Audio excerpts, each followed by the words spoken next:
In the spring of 2018, an eerie quiet settled over a massive, 600,000 square foot concrete monolith sitting just off a bustling interstate in suburban Chicago. Inside, under flickering fluorescent lights that buzzed like dying insects, half-empty metal racks stood in silent formation across acres of stained beige linoleum. Yellow discount signs hung from the ceiling like banners of a defeated army, screaming 70% off everything from lawnmowers to men's suits. This was not just another dying store in a forgotten strip mall. This was the flagship store of Sears, Roebuck and Company, a titan that had once been the unquestioned center of the American commercial universe. At its peak, Sears was responsible for a staggering 1% of the entire gross domestic product of the United States, meaning that 1 out of every $100 spent in the entire American economy flowed directly into its cash registers. More than half of all American households held a Sears credit card, and its mail-order catalog, a telephone book-sized behemoth known affectionately as the Wish Book, was read with religious fervor in every corner of the country. Yet here it was, choking on its own liquidations, gasping for air under a mountain of debt, and hurtling toward one of the most catastrophic bankruptcies in corporate history. How does an empire that practically invented modern retail, built the tallest skyscraper on Earth, and shaped the physical landscape of 20th century America vanish into thin air, leaving behind nothing but empty parking lots and broken promises? To understand the magnitude of the fall, you have to go back to the 1880s, to a sleepy railroad station in Redwood Falls, Minnesota. A young station agent named Richard Sears received an unwanted shipment of gold-filled pocket watches that a local jeweler had refused to accept. Rather than sending them back, Sears bought the watches himself for $12 each, took out a pencil, and wrote letters to his fellow railroad agents along the line, offering to sell them the watches for $14.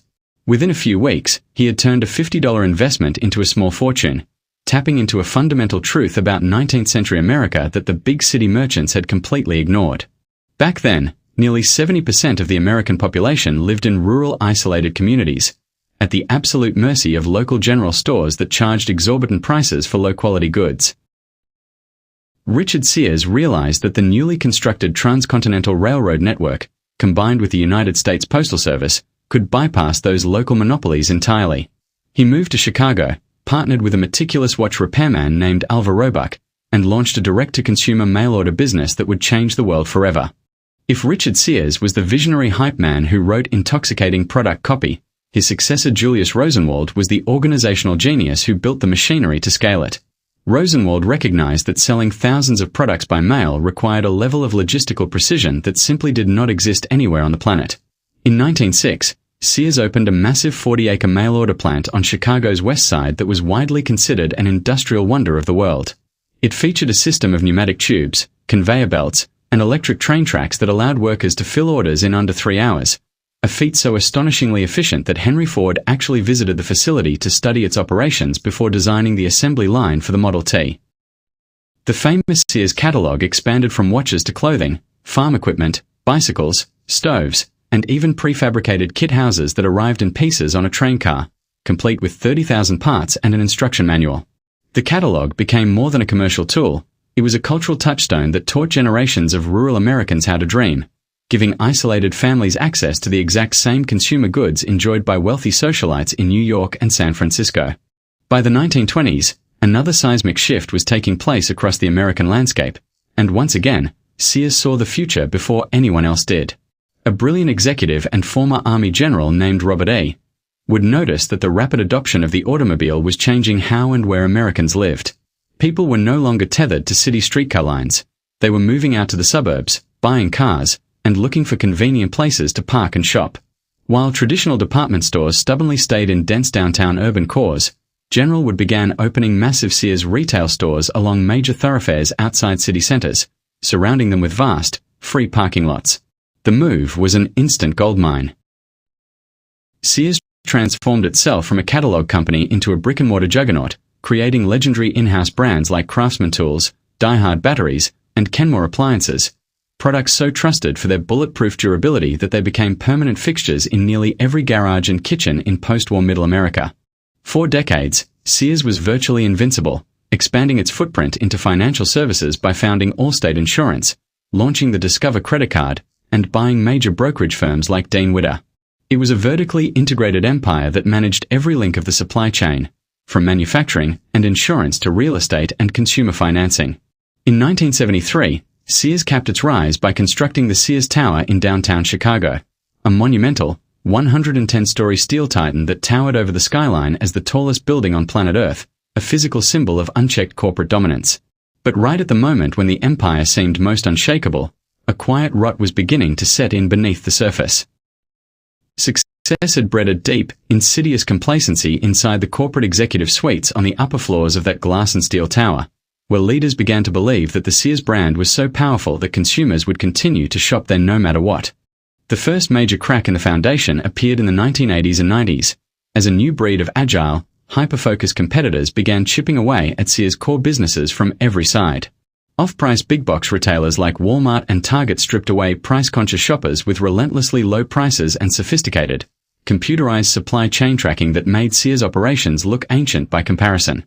At the same time, specialized category killers like Home Depot, Lowe's, and Best Buy moved into suburban strip malls, offering vastly superior selection and expert service in hardware, appliances, and electronics. Sears found itself trapped in a deadly commercial dead zone. It was no longer cheap enough to beat Walmart on price, nor specialized enough to compete with Home Depot on selection and quality.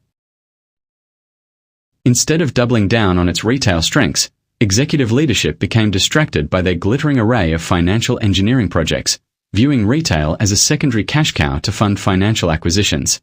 In a desperate bid to streamline its bloated operations in 1993, Sears made a decision that historical analysts still point to as one of the most disastrous strategic errors in modern business history. It officially killed off its famous catalog business. To the board of directors, the catalog looked like an outdated, expensive relic that required millions of dollars in printing and distribution costs each year. What they failed to realize was that the catalog network, with its vast infrastructure of distribution hubs, customer mailing lists, and remote fulfillment systems, was essentially the original analog prototype of the modern e-commerce network. Just 2 years later, a young entrepreneur named Jeff Bezos would found Amazon in a garage in Seattle, using the exact same direct-to-consumer logic Sears had spent a century perfecting. Sears had possessed the brand trust, the vendor relationships, and the logistical foundation to dominate internet retail before Amazon ever sold its first book, but executive blindness allowed that priceless generational advantage to slip through their fingers without a fight. By the early 2000s, Sears was bleeding market share and struggling to stay relevant in an increasingly digital world, but it still possessed hundreds of prime real estate locations, world-class private brands, and billions of dollars in tangible assets. Enter Edward Lampert, a brilliant, hedge fund manager hailed by Wall Street as the next Warren Buffett. Through his fund, ESL Investments, Lampert quietly bought up massive stakes in both Sears and its struggling rival, Kmart, which had just emerged from bankruptcy. In 2005, Lampert orchestrated a merger between the two retail icons, creating a $35 billion retail behemoth known as Sears Holdings Corporation. Wall Street applauded the deal, believing that Lampert's financial wizardry would unlock immense value and orchestrate a historic corporate turnaround. But what followed was a decade-long masterclass in slow-motion financial extraction that shocked industry observers. Rather than investing in the hard work of modernizing stores, upgrading inventory systems, or building a compelling online presence, Lampert treated Sears like a portfolio of financial assets to be engineered for cash flow. He implemented an extraordinary management philosophy based on radical free market economic theories, dividing the company into over 30 independent business units, such as apparel, appliances, and real estate, and forcing them to compete against each other for corporate capital. Department heads were pitted against one another in cutthroat internal bidding wars, refusing to share data or collaborate on marketing campaigns, and even negotiating separate contracts with other internal units as if they were hostile outside vendors. The results were immediate and disastrous. Internal politics spiraled into paranoia and paralysis, while the actual customer experience inside the stores deteriorated at an alarming pace. To cut costs and boost reported earnings, Lampert drastically slashed capital expenditure on store maintenance, spending a tiny fraction per square foot compared to industry standards set by Target and Walmart. Across the nation, Sears stores fell into appalling states of disrepair. Roofs leaked during rainstorms, bucket lines snaked through main aisles, carpets became filthy and stained, escalators broke down and sat unrepaired for months, and air conditioning units were turned down to save money, creating stifling, unpleasant shopping environments. Customers who walked into Sears weren't met with the pristine experience of a modern department store. They walked into dim, cavernous spaces that felt like eerie industrial warehouses waiting for an eviction notice. Naturally, shoppers defected in droves, driving sales into a terrifying downward spiral. Instead of fixing the core retail operations to stop the bleeding, Lampert began systematically selling off or spinning off the company's most valuable crown jewels to keep the business afloat and generate returns for investors. Sears sold off its land and stores to a real estate investment trust called Seritage Growth Properties, which was also controlled by Lampert, forcing Sears to pay heavy rent on the very buildings it used to own. Legendary internal brands that had taken a century to build were stripped away and sold to the highest bidder. Craftsman was sold to Stanley Black & Decker, Land's End was spun off, and the iconic Kenmore brand was gutted. To cover cash burn, Sears borrowed billions of dollars, frequently taking out high-interest loans directly from Lampert's own hedge fund, securing those loans against Sears' valuable remaining real estate and intellectual property. This complex financial web meant that as Sears sank deeper into debt, Lampert sat on both sides of the table, serving simultaneously as the chief executive officer, the chairman of the board, the largest shareholder, and the company's primary secured lender. If Sears somehow turned a profit, his equity stake would rise. If Sears defaulted on its loans, his hedge fund held senior claims on the physical real estate assets, shielding his financial interests while the retail operations crumbled.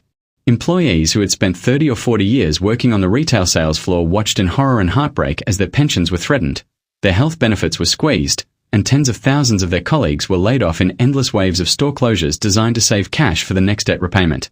By October 2018, the inevitable financial reckoning arrived. Sears Holdings filed for Chapter 11 bankruptcy protection, burdened with over $5 billion in debt and fewer than 700 stores remaining from its peak of over 4,000. The court proceedings were bitter, marked by intense legal battles between unsecured creditors and Lampert's hedge fund over whether the financial restructuring had systematically stripped the company of its assets to enrich insiders at the expense of suppliers, landlords, and workers. Although Lampert eventually bought the remaining retail assets out of bankruptcy through a new entity to keep a handful of locations open, the empire was effectively dead. The remaining handful of stores scattered across the country operate today as ghostly, hollowed-out shells, serving as tragic monuments to what happens when corporate financial engineering completely replaces customer-centric retail execution. The tragic downfall of Sears offers a permanent, sober lesson for the modern business world about the fragile nature of corporate supremacy. No amount of history, brand recognition, or market-dominant power can save a business that loses touch with its core purpose and forgets why its customers loved it in the first place. Sears did not fall because of a single external shock or the sudden arrival of internet shopping.